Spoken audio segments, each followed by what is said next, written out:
Hi friends, welcome back to my channel. ಇವತ್ತು ನಾನು road side ಮಾಡೋವಂತಹ ಮೋಸಂಬಿ ಜ್ಯೂಸ್ ತೋರಿಸ್ತಾ ಇದ್ದೀನಿ. ಯಾರಿಗಿಷ್ಟ ಆಗಲ್ಲ ಹೇಳಿ, ಸ್ಪೈಸಿಯಾಗಿ ಯಮ್ಮಿಯಾಗಿ ಇರೋವಂಥ ಜ್ಯೂಸ್ ಆ್ಯಂಡ್ ಅದರ ರೆಸಿಪಿ ಕೂಡ ತೋರಿಸ್ತಾ ಇದ್ದೀನಿ.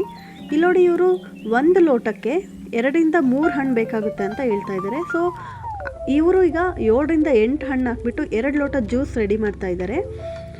ತುಂಬಾ ಈಸಿಯಾಗಿ ಮಾಡ್ಬೋದು.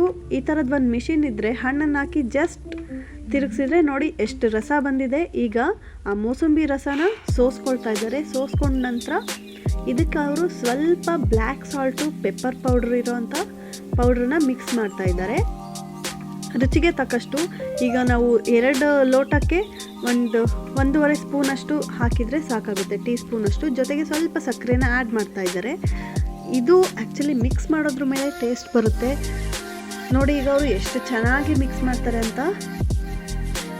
ಚೆನ್ನಾಗಿ ಉಪ್ಪು ಮತ್ತು ಸಕ್ಕರೆ, ಪೆಪ್ಪರ್ ಪೌಡರ್ ಎಲ್ಲ ಮಿಕ್ಸ್ ಆಗಬೇಕು, ಸಕ್ಕರೆ ಕರಗಬೇಕು, ಅಲ್ಲಿವರೆಗೂ ಚೆನ್ನಾಗಿ ಮಿಕ್ಸ್ ಮಾಡಿ ಸ್ಪೈಸಿಯಾಗಿರೋ ಮೋಸಂಬಿ ಜ್ಯೂಸ್, ಯಮ್ಮಿಯಾಗಿರೋ ಮೋಸಂಬಿ ಜ್ಯೂಸ್ನ ಸರ್ವ್ ಮಾಡ್ತಾ ಇದ್ದಾರೆ. ಯಾರಿಗೆಲ್ಲ ವಿಡಿಯೋ ಇಷ್ಟ ಆಗ್ತಿದೆ ಪ್ಲೀಸ್ ನನ್ನ ಚಾನಲ್ನ ಸಬ್ಸ್ಕ್ರೈಬ್ ಮಾಡ್ಕೊಳ್ಳಿ. Thank you for watching my videos. ಹೀಗೆ ಸಪೋರ್ಟ್ ಮಾಡ್ತಾಯಿರಿ. ಮೋಸಂಬಿ ಹೆಲ್ತಿಗೆ ಕೂಡ ತುಂಬ ಒಳ್ಳೆಯದು. ಆ್ಯಂಡ್ ಹೆಲ್ತ್ ಇಶ್ಯೂಸ್ ಇದ್ದಾಗ ಲೈಕ್ ಫೀವರು ಆ ಥರ ಬಂದಾಗ ಕೂಡ ಮೋಸಂಬಿ ಜ್ಯೂಸೇ ರೆಫರ್ ಮಾಡ್ತಾರೆ ಡಾಕ್ಟರ್ಸ್ ಕೂಡ. ಇದು ಸ್ಕಿನ್ಗೂ ಕೂಡ ತುಂಬ ಗ್ಲೋ ಕೊಡುತ್ತೆ. ಸೊ ನಾನಂತೂ ಕಾಯ್ತಾ ಇದ್ದೀನಿ ಕೊಡೋಕ್ಕೆ. ಸರ್ವ್ ಮಾಡ್ತಾರೆ ಈಗ. ಯಮ್ಮಾಗಿದೆ. ಕೊಡಿ ಕೊಡಿ ಕೊಡಿ ಬೇಗ.